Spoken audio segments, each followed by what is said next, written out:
पाकिस्तान में जिस वक्त किसी को नहीं पता कि ये जो इलेक्शन है पंजाब की, असेंबली टूट चुकी है, जहाँ निगरान सेटअप आ चुका है, ये इलेक्शन कब होने, केपी में इलेक्शन कब होने, इलेक्शन कमीशन को भी नहीं पता, गवर्नर को भी नहीं पता, अदालत जो है वो उसको पता है अलबत्ता, लेकिन ऑब्वियसली अदालत एग्जेक्टिव नहीं है, अदालत लेजिस्लेचर भी नहीं है।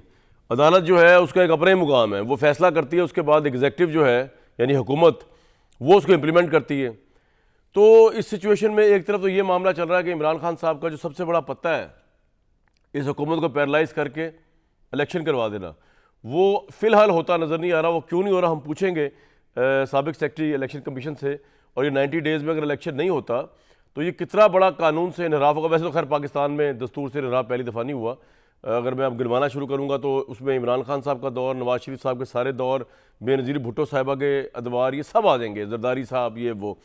लेकिन क्योंकि आज हम बात कर रहे हैं रूल ऑफ लॉ की, तो रूल ऑफ लॉ के हिसाब से दूसरा, नून लीग के हलके जो हैं वो बगलें बजा रहे हैं उनके डिफरेंट ग्रुप्स के अंदर। जब से डेली मेल की ये स्टोरी आई है जिसके अंदर मुबैना तौर पे तासुर भर रहा है कि जवाइमा खान साहिबा ने डेली मेल को एक इंटरव्यू दिया और उन्होंने मुबैना तौर पे जो है ये कहा, रिपोर्टेडली डेली मेल की तरफ से ये आया कि जवाइमा खान ने ये बता दिया कि टेरियन वाइट जो हैं वो बेसिकली इमरान खान की बेटी हैं। अब इस पे नून लीग बहुत उछल रही है। हालांकि मेरे नज़दीक ये बड़ा ज़ाती मामला भी हो सकता है, लेकिन उनका ये कहना है कि उनके जो सियासी माई बाप थे नवाज शरीफ साहब, उनको जिस तरह निकाला गया कामा के ऊपर उनको जिस तरह कामा पे निकाला गया तनख्वाह छुपाने पे, तो अब तो वो छोड़ेंगे नहीं। जिसने जो छुपाया है पब्लिक ऑफिस जो की, ख़ासतौर पर इमरान खान साहब ने जो छुपाया है उसको वो नहीं छोड़ेंगे। तो वो ये कह रहे हैं कि जी इस बात को छोड़ें कि मामला जायज़ है नाजायज़ है, लेकिन हम तो समझते हैं जायज़ ही अगर क्यों ना हो, लेकिन ये उन्होंने छुपाया। मैं आपको पढ़ के सुना देता हूँ कि डेली मेल ने क्या लिखा है। डेली मेल ने ये वाक़या बताया एक्चुअली कि जिस वक्त इमरान खान साहब पे कातिलाना हमला हुआ तो जब जवाइमा को खबर मिली, रिपोर्टेडली इस डेली मेल के मुताबिक, अब डेली मेल को जवाइमा साहबा भी सू कर सकती हैं, गलत रिपोर्ट किया गया है, और सबसे बढ़ के इमरान खान साहब भी सू कर सकते हैं, क्योंकि ये इंटरव्यू जो है ये कोई उनका जो जो उनका केस चल रहा है इस्लामाबाद हाई कोर्ट में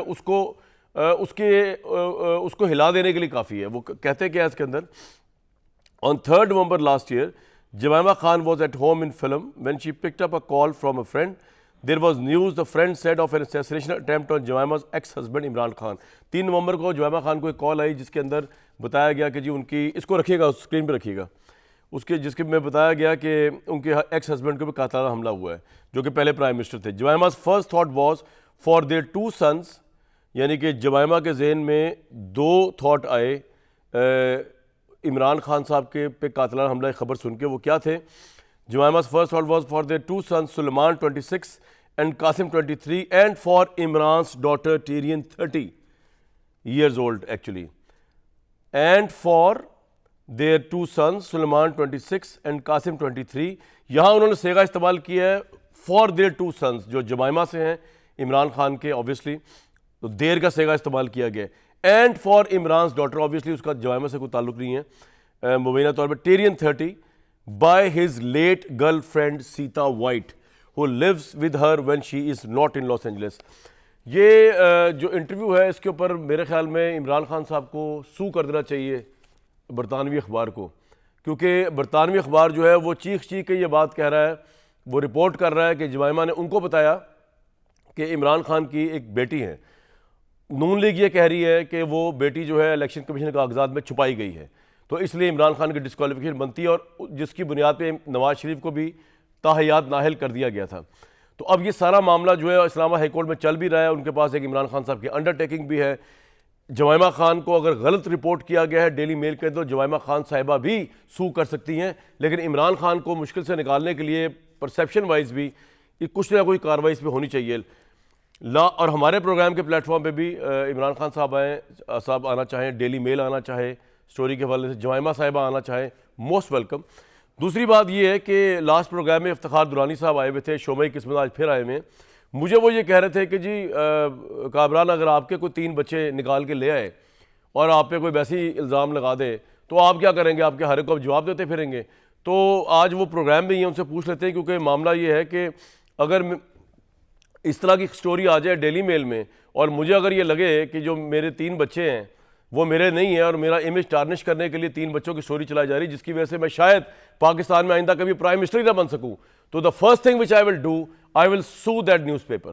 क्योंकि ये बरतानिया में जो इमरान खान साहब खुद भी कहते हैं, और मुझे खुद भी कोई, मैंने वहाँ पढ़ाई की हुई है, बरतानिया में जो है डेफेमेशन लॉज बहुत सख्त है। हमने भुगते भी हैं, पाकिस्तान के दूसरे चैनल्स भी भुगतते हैं, और इमरान खान साहब को बड़ी अच्छी तरह पता है, तो बड़े आराम से वो डेली मेल को सू कर सकते हैं। वो जुमैमा साहिबा से कहकर कि अगर उनको गलत रिपोर्ट किया गया है उनकी बेटी के हवाले से, सू करवा सकते हैं। लेकिन ये मामला जो है, अब नून लीग जो है उस पर बहुत खुश है, और जो केस चल रहा है उसको बड़ी तकवीत नून लीग के पॉइंट ऑफ व्यू से मिलने जा रही है। इलेक्शन कमीशन में ये मामला किस हद तक स्टैंड कर सकता है, कोर्ट में किस हद तक कर सकता है, तो कोर्ट जानता है। कंवर दिलशाद साहब, ये लीगल इशू है, मॉरल इशू है, ये कहाँ तक स्टैंड करेगा? क्योंकि ये कोई टॉम डिक हैरी की बात थोड़ी हो रही है, जितने आराम से सारे बात कर रहे हैं इधर के। वो इफ्तिखार भाई कह रहे हैं वो इल्ज़ाम जो है स्टे ही नहीं करेगा, जुबैर साहब कह रहे हैं कि ये तो प्राइवेट इशू है, इस पर बात होनी नहीं चाहिए।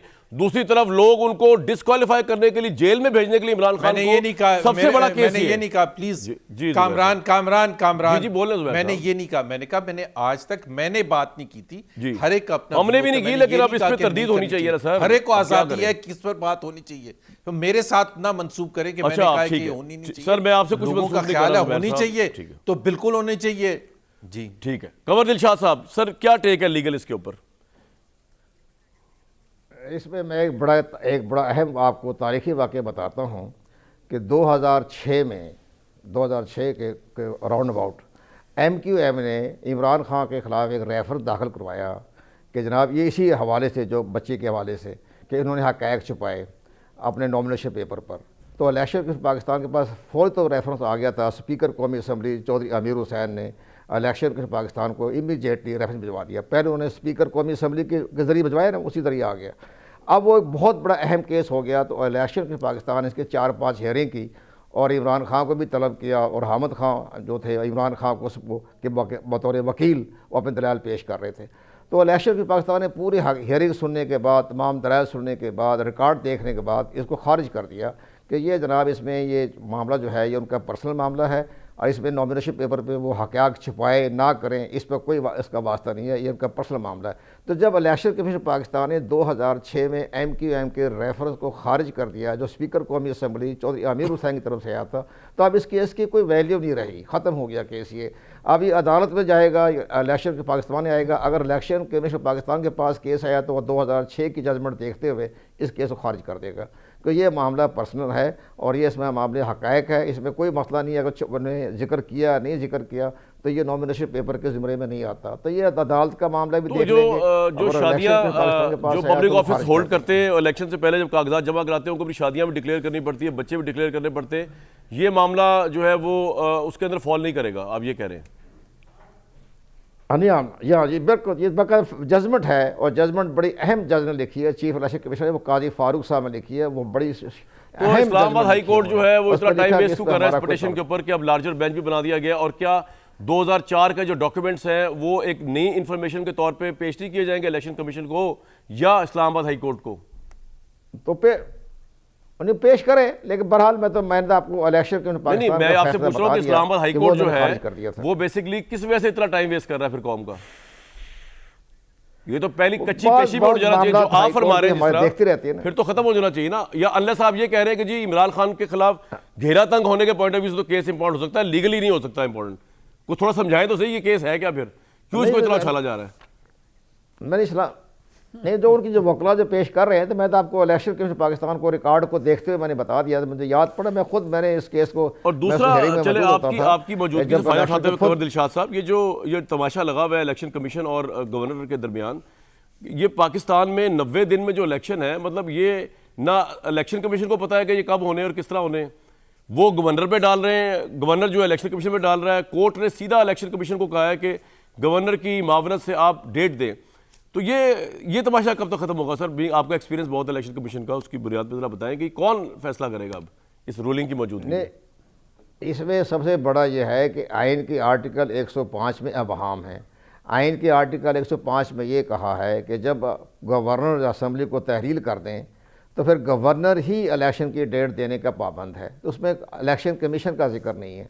इसलिए इलेक्शन कमीशन पाकिस्तान बार बार ये कह रहा है कि ना हमारे तो इख्तियार में नहीं है, ये तो गवर्नर के इख्तियार में है कि वो तारीख मुकर्रर करे। हम किस हैसियत से और किस आइन के आर्टिकल के तहत इलेक्शन की डेट दे सकते हैं। अब लाहौर हाई कोर्ट ने जो फैसला भेजा तो उस पर भी इलेक्शन कमीशन पाकिस्तान ने कहा जी हम ठीक है, हम आपका जो सेकंड पैराग्राफ है उसके तहत हम गवर्नर से मशावरत कर लेते हैं। तो गवर्नर से की मशावरत हुई तो गवर्नर ने ये कहा है कि जी मैं सर ये तो हम वो सारी बातें बता रहे हैं जिससे हम किसी नतीजे में पहुंच नहीं पा रहे। आपके ख्याल में इलेक्शन कमीशन को डिसाइड कर, क्योंकि देखिए गवर्नर तो कह रहे हैं मैंने कोई असेंबली तोड़ी ही नहीं, तो मेरे पे तो ये आयद ही नहीं होता, वो एक अजीब इंटरप्रिटेशन उन्होंने दे दी है। लेकिन आप ये बताइए कि जब कोर्ट ने भी इलेक्शन कमीशन को लिख दिया तो इलेक्शन कमीशन के लिए प्रॉब्लम क्या है? और वो इलेक्शन कमीशन तो पहले कह चुका है हम तैयार है इलेक्शन के लिए, तो प्रॉब्लम क्या हो सकती है सर आपके नज़दीक? द इलेक्शन कमीशन का पॉइंट ऑफ व्यू ये है कि अगर हमने इस पर तारीख दे दी और उसके बाद कहीं कोई हाई कोर्ट में चला गया, इस्लामाबाद हाई कोर्ट में या कहीं दूसरी हाई कोर्ट में, और वो ये कह दिया इलेक्शन कमीशन पाकिस्तान ने किस आइन के तहत तारीख मुकर्रर की है, तो हमारी हाई कोर्ट को भी देखना चाहिए था ना कि जब आइन में इलेक्शन कमीशन का जिक्र नहीं आया हुआ है तो बार बार वो तो यानी सर आप ये कह रहे हैं कि इस मुल्क में 90 डेज में इलेक्शन ही नहीं होगा, क्योंकि ये अजब तमाशा लगा हुआ है कि कोर्ट ने भी जजमेंट दे दी। अब बरतानिया जिसकी हम बात कर रहे थे अभी उसके मीडिया की, वहां लिखा हुआ दस्तूर नहीं है, लेकिन मजाल है कि प्रेसिडेंट से हट के भी कोई बात हो जाए। मतलब आप ये सोच ही नहीं सकते कि 90 डेज से बियॉन्ड आप जा सकते हैं और उसके लिए आपको दर दर जलील होना पड़ेगा, कोर्ट्स के अंदर जाके डेट लेनी पड़ेगी। लेकिन यहाँ पे मामला कुछ और चल रहा है, तो मामला इस तरह चलता रहेगा। कंवर दिलशाद साहब, असद उमर साहब की स्टेटमेंट आई है कि आर्टिकल 6 पे टांग देंगे इलेक्शन कमीशन को अगर उसने इनराफ किया इलेक्शन ना करवाए 90 डेज में। आपका सेंटीमेंट कैसा है इस वक्त ये सुन के? खून तो नहीं खोल रहा? जनाब असूली तौर पर इलेक्शन कमीशन पाकिस्तान एक आइनी इदारा है, उनके हाई कोर्ट्स के बराबर इख्तियारात हैं। चीफ इलेक्शन कमीशन के इख्तियारात जो है सुप्रीम कोर्ट जज के बराबर हैं, तो उनका आर्टिकल 6 तो लग ही नहीं सकता। आर्टिकल 6 इदारे के सरबराह के बारे में, एक आइनी इदारे के सरबराह पर आर्टिकल 6 कैसे लगेगा? और दूसरी सबसे बड़ी बात यह है कि आइन का आर्टिकल 254 जो है वो सबको तहफ़्फ़ुज़ देता है। आइन का आर्टिकल अगर देर भी हो जाए, देर सवेर हो जाए तो खैर है।